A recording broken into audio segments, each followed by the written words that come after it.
Sobat Daer, ketemu lagi dengan kami berdua di FN Channel pada hari Jumat 21 Agustus 2006. Tapi sekomah karena kita akan membahas bagaimana karnaval di Jakarta dan gempa di NT jadi sorotan dunia. Assalamualaikum, Cak Doro. Salam MNF. Waalaikumsalam warahmatullahi wabarakatuh. Selamat pagi Cak Jarod dan juga pemirsa di seluruh Indonesia. Gimana kabarnya Jumat pagi ini Cak Jarod? Alhamdulillah, Pak, kita tetap istiqomah meskipun Cak di dunia kita, di samping kiri kanan kita tetap aja berita-berita buruk demikian menyoroti dunia kepada kita. Memang kondisinya seperti itu ya, apalagi pemerintah tidak responsif terhadap apa yang terjadi bencana di NTT, bahkan sampai ada influencer yang datang ke sana bagi-bagi bantuan. Ini sesungguhnya menampar muka pemerintah yang lagi-lagi kalau melihat soal bencana mereka selalu kalah dari masyarakat, dari warga secara umum. Pemerintah selalu berpikir terlambat untuk bergerak cepat meskipun kemudian ada tindakan. Tapi lagi-lagi setelah ada bantuan dari masyarakat secara pribadi, baru pemerintah tergerak hatinya untuk sedikit memusatkan perhatiannya pada teman-teman kita di NTT. Cak, yang di Jakarta juga membuat kita prihatin ya, bagaimana Menteri SDM si Bahlil itu ya waktu karnaval itu kan memang melemparkan sesuatu pokoknya kado lah. Tapi ini menjadi perhatian dunia. Kenapa? Di saat itu NTT itu diguncang gempa. Kenapa karnaval tetap dilanjutkan? Ini kan menjadi keprihatinan, Cak. Benar-benar Pak Prabowo itu harus tegas terhadap para menteri-menterinya. Sepertinya tidak ada, kalau istilah Jawanya, tepos liro, nir empati terhadap apa yang Empati. diambil rakyat. Sekarang, Cak, bantuan itu sedang dicari-cari. Ini sarkasme netizen. Kalau APBN dihambur-hamburkan untuk MBG, kenapa bantuan untuk bencana seperti itu? Sekarang Cak, viral ini bagaimana seorang warga di NTT itu membagikan video. Terima kasih Pak Prabowo, bantuannya sudah kami terima. Bayangkan Cak, bantuan untuk satu RT itu 10 telur, setengah seperempat liter minyak minyak goreng dan 10 kilogram beras untuk satu RT. Ini jelas menyesakkan dada. Ya. Itu sindiran yang sangat menohok berarti ya buat Iya. pemerintah dengan viralnya bantuan itu. Tapi memang ini pemerintah aneh, tidak memiliki prioritas, tidak memiliki kepedulian yang apa ya, tidak memiliki kepedulian yang tinggi. Jadi berkaitan dengan peringatan 17 nih, Cak Jarod. Di IKN itu anggaran untuk 17-an Agustus itu sampai miliaran, 2 miliar atau berapa hanya untuk 17-an. Dan itu hanya ingin memberikan kesan bahwa IKN itu ada aktivitas. Bayangkan di saat di tengah hutan ada bangunan megah, mewah dan mencolok, tapi tidak ada penghuninya. Supaya dianggap ada penghuninya maka dilakukan 17-an Agustusnya dan menggunakan anggaran yang besar dengan mengundang masyarakat sekitar.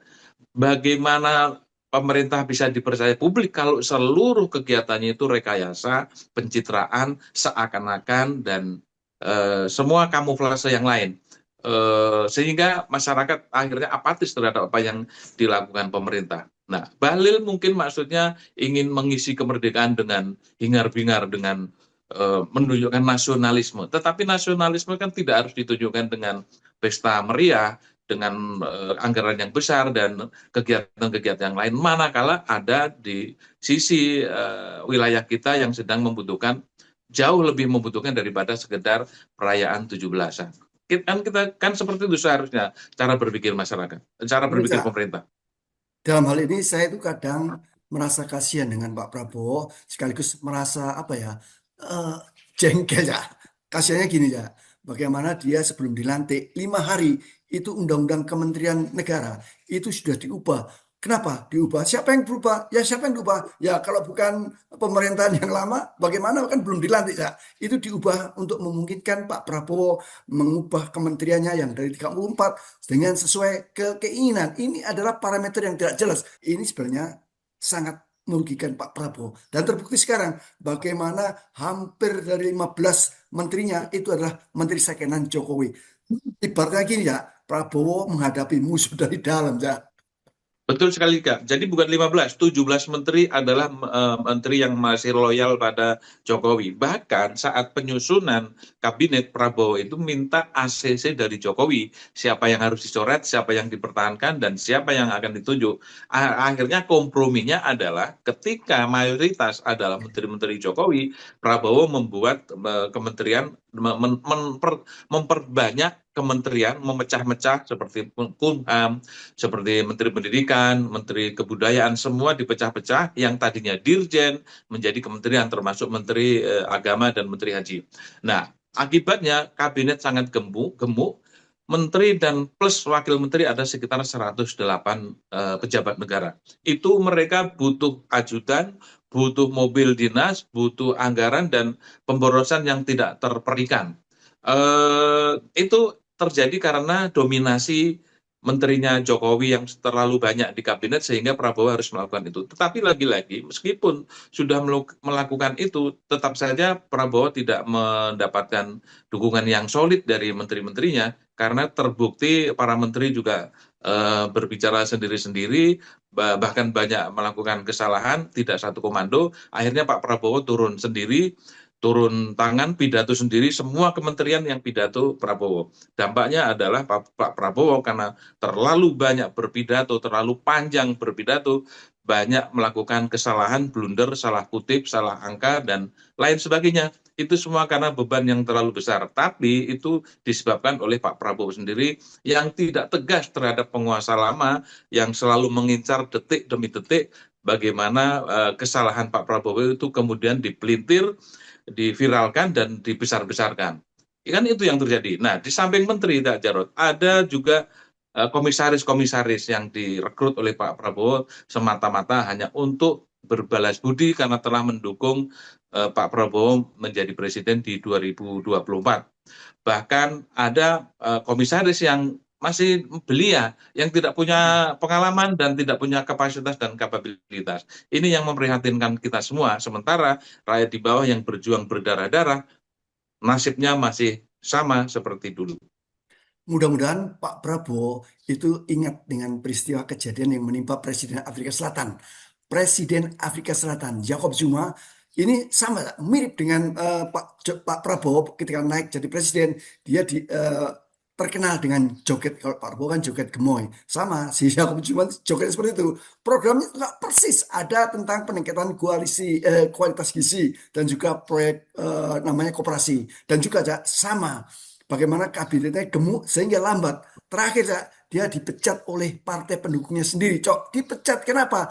Ekonomi sudah amburadul, korupsi, Cak, demikian besar sehingga tidak bisa ditolerir lagi. Mudah-mudahan ini menjadi catatan dari Pak Prabowo sebelum kejadian bagaimana katanya saya Didu sampai punya apa? Info apa? Katanya sudah dikuasai oleh koruptor ya, atau lagi diincar. Iya, iya, kelihatannya Pak Prabowo ini agak sulit untuk apa ya berpikir secara jernih, lugas, karena kekuatan-kekuatan yang ada di kiri, kanan, depan, belakang sekarang sedang memusatkan diri untuk mengincar kesalahan Prabowo. Jadi Pak Said Didu sudah mengirim sinyal bahwa terjadi poros SSB, Solo, Singapura, Bandung. Solo itu adalah Gibran, Singapura itu adalah oligarki, para para apa namanya konglomerat yang bermarkas di Singapura.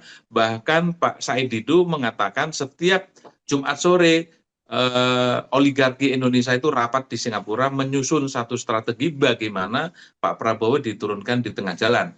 SSB, Solo, Singapura, Bandung. Nah, Bandung ini adalah Deddy Mulyadi, di mana dia hari ini sejak dari pertama menjabat dia turun ke bawah menanya warga kesulitan dan sebagainya. Itu sebetulnya kan sama persis dengan apa yang dilakukan oleh Jokowi ketika awal-awal. Jadi membentuk komunitas di kalangan bawah untuk menyusun kekuatan. Nah, menurut saya Didu ini ada kekuatan besar yang sedang bergerak, yang sedang mengincar Pak Prabowo, terutama di 2029 akan terjadi kekuatan baru. Kalau tidak seperti itu, yang mungkin akan dilakukan adalah menurunkan Prabowo di tengah jalan, sehingga kalau Pak Prabowo turun yang naik pasti Gibran, bukan lagi triumvirat, karena Gibran kan masih ada wapres gitu. Jadi Ini yang mungkin lebih efektif bagi kelompok mereka, bagi kelompok politik lama, kekuatan lama, untuk merebut kekuatan Pak Prabowo. Tapi publik juga sadar bahwa kalau kekuatan itu direbut dengan cara inkonstitusional, yaitu dengan cara kerusuhan atau menurunkan tengah jalan tidak dengan konstitusi, maka publik tidak mau. Nah, pertanyaannya, apakah masyarakat hari ini memiliki kepedulian terhadap politik di atas untuk bergerak menurunkan seseorang atau melakukan kerusuhan? Apakah itu terjadi? Apakah itu bisa terjadi? Tetapi kalau kita lihat di kasus 2025 Agustus, 25 Agustus tahun 2025, publik tidak tahu tiba-tiba ada kerusuhan yang sangat masif dan Jakarta membara, banyak gedung yang dibakar dan itu terjadi. Kondisinya sama sesungguhnya. Masyarakat itu sebenarnya sudah apatis dengan apa yang dilakukan pemerintah, tidak seperti dulu 98. Tetapi faktanya di 2025 itu betul-betul terjadi, cuma untungnya tidak terjadi penurunan kekuasaan. Pak Prabowo tidak berhasil diturunkan, yang terjadi adalah pembakaran-pembakaran gedung di Jakarta, dan itu dipicu oleh satu hal yang sangat menyentuh hati perasaan rakyat Indonesia, yaitu dengan terlindasnya seorang ojol di kawasan Petamburan, Jakarta Pusat. Jadi sinyal yang dikirimkan oleh Pak Said itu harus menjadi catatan bagi Pak Prabowo bahwa musuh itu bersemayam di ketiak Pak Prabowo, di dalam kabinet, di oligarki yang bahkan oligarki itu sudah pernah dipanggil ke Hambalang, tapi ternyata mereka tidak sepenuhnya tunduk dan patuh pada keputusan, kebijakan, dan regulasi yang diputuskan Prabowo hari ini. Artinya Pak Prabowo dalam ancaman, kalau tidak jeli melihat sinyalemen ini, maka sangat mungkin Pak Prabowo jatuh sebelum 2029, dan yang naik ya pasti Gibran, karena konstitusinya menyatakan seperti itu. Jika presiden mangkat dengan alasan apapun, yang naik adalah Gibran, dan itu artinya musibah akan lebih panjang lagi buat rakyat Indonesia. Lagi-lagi saya mencontohkan kasus yang terjadi di luar negeri, Kak. Kalau tadi ada Presiden Afrika Selatan, sekarang bagaimana Putin, Presiden Rusia itu melawan para oligarki. Caranya apa? Dia bersikap tegas, Kak. Kalau kamu nggak menuruti kehendak pemerintah, saya cabut seluruh kekayaanmu, aset-aset saya bekukan, dan kamu menghadapi pengadilan. Dan sukses, Kak. Tegas Putin, meskipun harus melawan demikian banyak oligarki. Barangkali Pak Prabowo terinspirasi oleh Putin. Mudah-mudahan, Cak, jangan beri perlindungan ataupun seperti apa ya, negosiasi dengan para oligarki. Kenapa? Salah satunya adalah si Thanos. Thanos ini koruptor EKTP. Bagaimana dia kabur meminta perlindungan di Singapura, ditolak, Cak. Mudah-mudahan ekstradisinya jadi. Jadi Pak Prabowo, saatnya ini momentum Anda untuk melawan tikaman dari dalam maupun tikaman dari belakang. Dua-duanya ini menjadi persoalan sangat serius. Mau Cak Dodo closing untuk hari ini? Rakyat mendukung kalau memang Pak Prabowo ingin mengikuti jejak Presiden Rusia Putin. Jadi sebetulnya sudah terbaca bagaimana ketika Pak Prabowo mentersangkakan bapak anak penguasa minyak di Indonesia, Petral. Dulu Petral ya, iya Petral. Risa Halid dan anaknya sudah dipenjara, tapi Risa Halid masih berkeliaran dengan bebas, dan itu yang disinyalir oleh Said Didu bahwa mereka sedang menyusun kekuatan untuk melakukan serangan balik terhadap Prabowo. Itu di sektor migas. Di sektor kelapa sawit, Pak Prabowo sudah membentuk namanya PKH, penertiban kawasan hutan, di mana oligarki yang bergerak di bidang perkebunan itu semua diambil oleh pemerintah untuk dikelola oleh pemerintah, dan mereka tampaknya semakin terdesak, dan yaitu membentuk satu koloni baru, komunitas baru, kekuatan baru, menyusun strategi untuk melawan Pak Prabowo. Kalau itu yang dilakukan, kalau itu yang terjadi, maka rakyat akan berada di belakang Pak Prabowo. Tapi kalau Pak Prabowo kemudian nanti bertekuk lutut atau melakukan negosiasi, apalagi Pak Prabowo pernah mengatakan bahwa, "Hei koruptor, kembalikan uangmu, kita akan ampuni," dan lain sebagainya, tentu rakyat berbeda sikap dengan Pak Prabowo. Oleh karena itu kita lihat dalam beberapa hari ini sampai Oktober, katanya targetnya Agustus sampai Oktober akan terjadi kerusuhan yang tujuan akhirnya adalah menurunkan Pak Prabowo. Mudah-mudahan tidak terjadi, dan rakyat Indonesia tetap hidup nyaman, tentram, dan sejahtera.